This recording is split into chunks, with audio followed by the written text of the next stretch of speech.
के प्रधान ने कहा, वृक्षारोपण के बाद पौधों की सुरक्षा के लिए नहीं होता कोई बजट, जिससे पौधे नहीं लग पाते। संवाददाता अजहर व लालता की रिपोर्ट।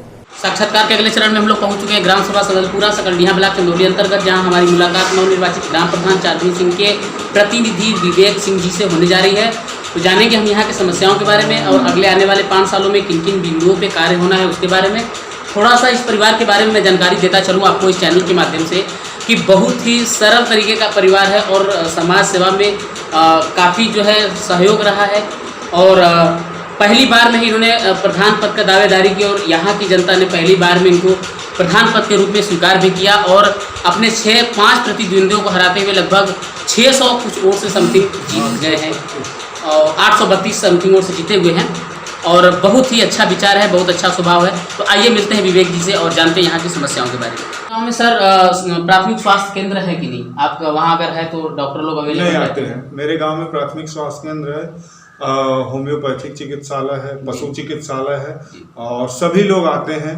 अगर मान लीजिए कोई घटना दुर्घटना चाहे कोई बात नहीं तो लगभग सभी लोग अपने ड्यूटी पे परमानेंट आते हैं। आंगनबाड़ी वगैरह, अभी तो कॉलेज वगैरह स्कूल तो बंद चल रहे हैं प्राइमरी बच्चों का, अभी तो कोरोना काल में तो, और आंगनबाड़ी पंचायत भवन के बारे में थोड़ा बताएंगे। पंचायत भवन है हमारे यहाँ, वो चूँकि अभी बनवाने लायक हो गया, बना तो है बहुत पहले 15-20 साल पहले, वो बनवाने लायक हो गया है।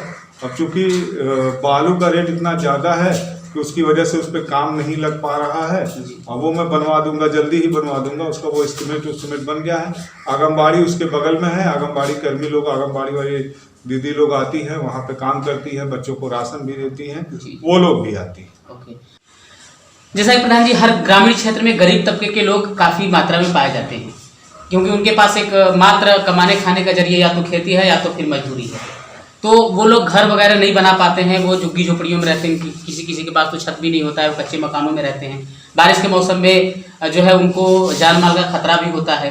तो ऐसे सिचुएशन में भारत सरकार द्वारा, मुख्यमंत्री द्वारा एक जो है आवास योजना आता है जो ग्राम प्रधान पद के थ्रू जो है उनको दिया जाता है सर्वे में। तो आपके गाँव में ऐसे कितने परसेंटेज लोग हैं जिनको आवास की ज़रूरत है, अभी तक नहीं मिल पाया है, या किन किन लोगों को मिल पाया है, या कुछ लोग ऐसे वंचित हैं जो आज भी झुग्गी झोपड़ियों में रहने को भी बस है? तो देखिए, हमारे यहाँ 80 की आबादी आज के डेट में ज़्यादा है। लगभग मूल आबादी का 45% के करीब 80 आबादी है। क्योंकि हमसे पहले जो ग्राम प्रधान थे उन्होंने अपनी सूची ऑलरेडी ब्लॉक पे दे रखी थी। उस सूची के हिसाब से आवास अभी आवंटन हो रहा है। 7 आवास मेरे पास आए थे, जिसमें कि 4 आवास हरिजन को, 1 आवास खरवार जाति को और 2 आवास ओबीसी यादव जाति को दिया गया है। अब उसमें सूची में अभी भी नाम बचे हुए हैं। क्योंकि उस सूची को मैं अपने हिसाब से परिवर्तन नहीं करा सकता, वो सीडी के माध्यम से ब्लॉक के थ्रू ही आवास आता है। अब उसमें जांच करा के जिसके लायक होगा उसको दिया जाएगा। क्योंकि सूची काफ़ी पहले चली जाती है, उस बीच में आवास लोग बना भी लेते हैं और नहीं बनाते तो उसको प्राथमिकता के आधार पर जिसको जिस हिसाब से उसको उस हिसाब से आवास दिया जाए। रेखा से नीचे जीवन यापन करने वाले व्यक्ति हर ग्रामीण क्षेत्र में पाए जाते हैं, जिनको अभी कोरोना काल में भारत सरकार द्वारा मुफ्त राशन मुहैया कराई जा रही है और वैसे भी कम दर पे दिया जाता है।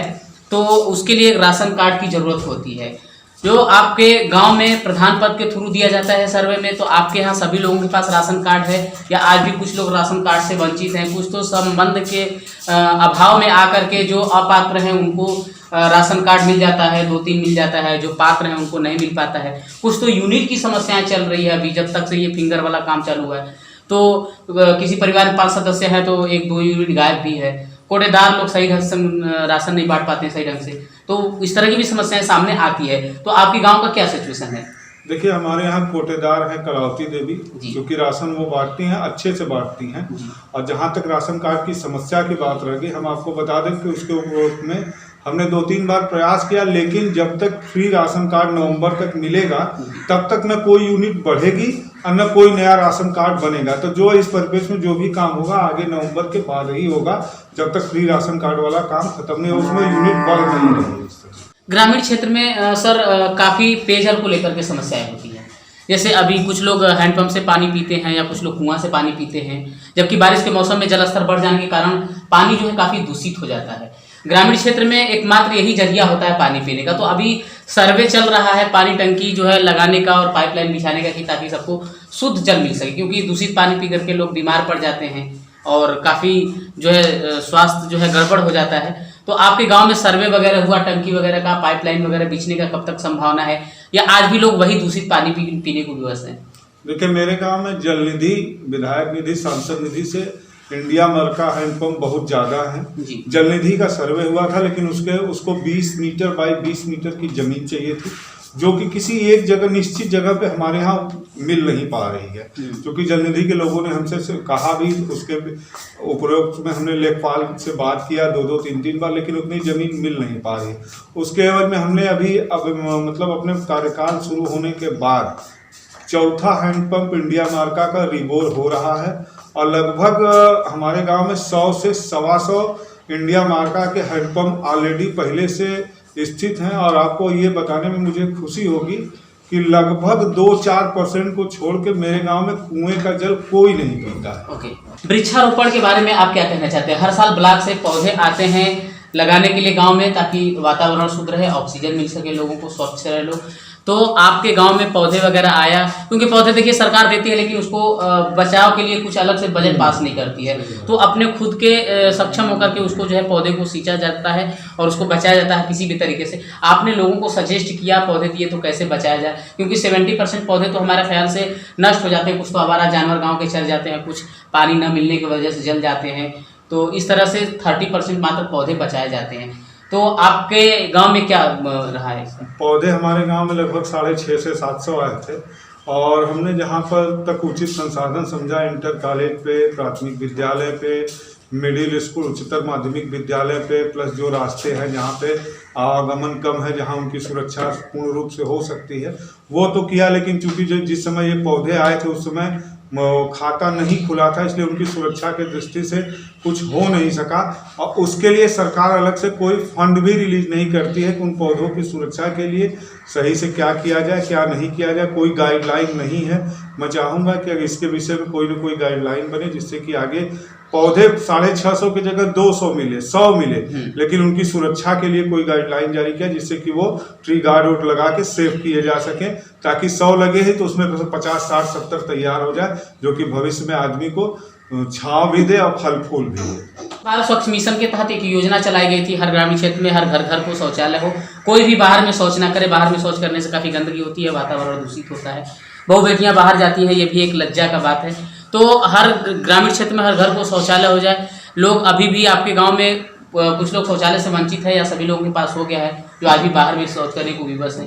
नहीं, अभी बहुत लोग इससे वंचित हैं, चूँकि कारण ये है कि उसका सही तरीके से प्रचार प्रसार, चाहे जो समझिए, लोग ये समझ रहे हैं कि सरकार जो 12,000 रुपये हमें दे रही है वो शौचालय के लिए, लेकिन सरकार वो 12,000 रुपये शौचालय के लिए नहीं दे रही है।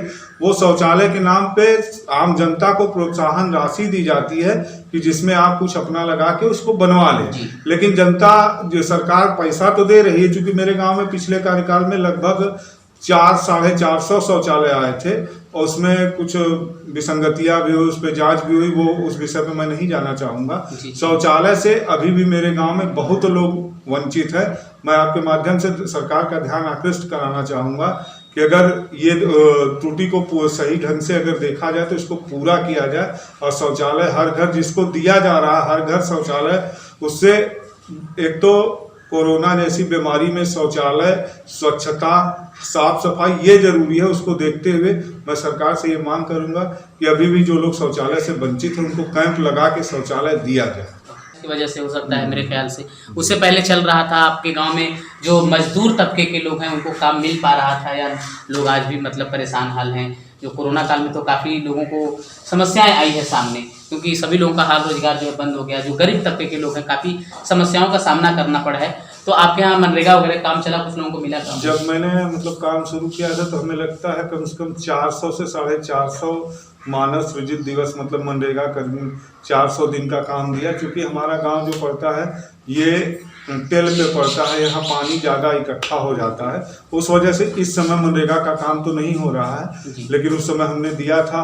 और जो ये पेड़ ओड़ लगे थे उसमें भी मनरेगा कर्मियों को लगा के पेड़ लगवाया था, उनके खाते में उनका भुगतान भी हो चुका है। मनरेगा कर्मियों के उनके खाते में उनका भुगतान भी हो चुका है। आपके गांव में प्रधान जी बारात घर और सामुदायिक शौचालय वगैरह है, उसके बारे में थोड़ा बारात घर तो नहीं है, जी। सामुदायिक शौचालय है, अभी पूर्ण रूप से तैयार नहीं हुआ है, क्योंकि भूतपूर्व प्रधान और सेक्रेटरी इनको इसको बनवाए थे। अभी जो भी थोड़ा बहुत काम बाकी है वो हो रहा है, हमें लगता है जल्दी वो भी तैयार हो जाएगा। हमें उम्मीद है कि आपके थ्रू इस गांव का काफ़ी जो है समाधान हो जाएगा और ये गांव जो है आदर्श गांव बन सकेगा, मुझे ऐसा लगा। तो बहुत अच्छा लगा विवेक जी से बात करके। तो चलते हैं अगले ग्राम सभा की ओर, जानते हैं वहाँ की समस्याओं के बारे में। तब तक के लिए धन्यवाद।